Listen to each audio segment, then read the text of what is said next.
Comment se déroule la reprise avec Troyes, un des premiers clubs de Ligue 2 à retrouver les entraînements? On a retrouvé les entraînements assez tôt, ça nous a permis de retrouver les automatismes, de remettre la machine en route, de bien se préparer physiquement et de retrouver, d'essayer de retrouver d'atteindre notre niveau de performance tranquillement, sans avoir trop d'à-coups, sans trop faire de mal à l'organisme, d'y aller par étapes. Donc ça c'est une très bonne chose. Et puis on a une petite coupure entre deux, ce qui nous a permis de reprendre à la fois très tôt et puis en même temps de profiter également des vacances et être prêt aussi à nous ressourcer mentalement et psychologiquement. Vous avez fini 4e du dernier exercice de Ligue 2 à 3 points du champion. Une frustration ou une lueur d'espoir? Ensuite, oui, effectivement, nous avons fini 4e du championnat.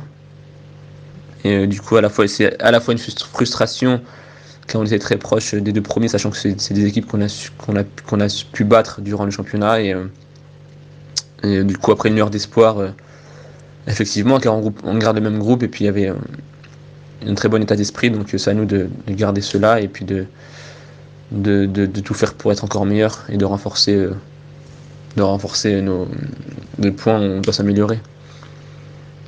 Donc pour la saison à venir, déjà c'est au minimum de repartir sur ce qu'on avait fait de refaire au minimum ce qu'on avait fait la saison dernière et puis voilà, faire beaucoup plus, apporter encore beaucoup plus d'exigence et puis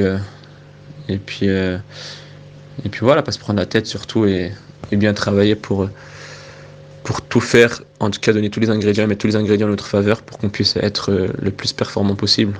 Il y a quelques jours, la presse française annonçait l'intérêt du propriétaire de Manchester City pour Troyes.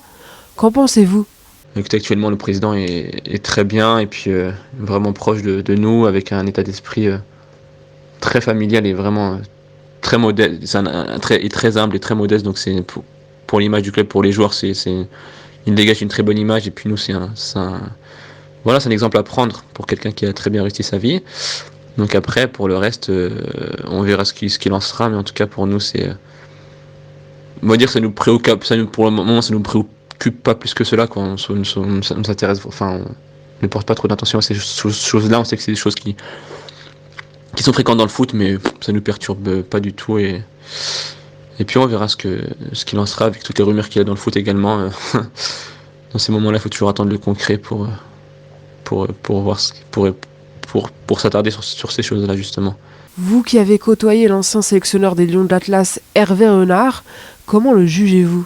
Du coup, concernant Hervé Renard, effectivement, je l'ai côtoyé durant mes sélections avec l'équipe nationale, et puis c'est un homme que j'ai énormément apprécié dans sa façon de faire, dans sa franchise, dans sa personnalité qui n'essaie pas de dire les choses, capable de crier sur les joueurs, de les remettre en place et également de rigoler avec eux quelques temps après, sans rancune, sans cette animosité ou rancune que l'on peut rencontrer parfois dans le foot.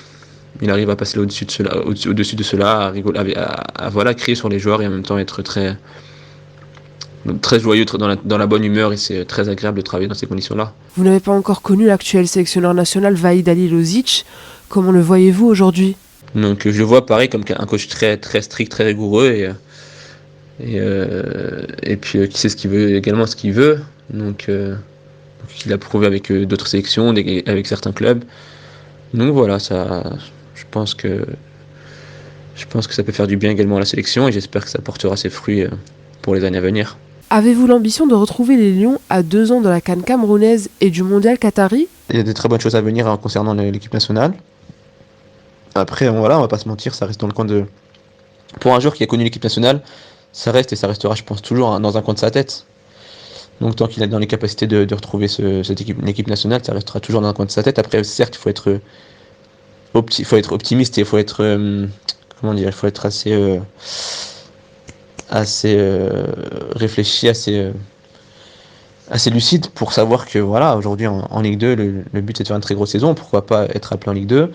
Après, le top serait de monter en Ligue 1, une plus grosse vitrine et puis les ouvertures sont beaucoup plus faciles, mais en tout cas c'est clair que ça reste dans un coin de la tête et ce sont des objectifs qu'il faut se fixer, qu'il faut se mettre, qu'il faut garder à l'esprit pour toujours vouloir en faire plus, toujours vouloir progresser, pour toujours pouvoir travailler. Après, ce qui devra arriver arrivera, mais en tout cas au moins ça permet de n'avoir aucun regret, de travailler encore plus et justement de pousser, de se motiver à toujours faire plus.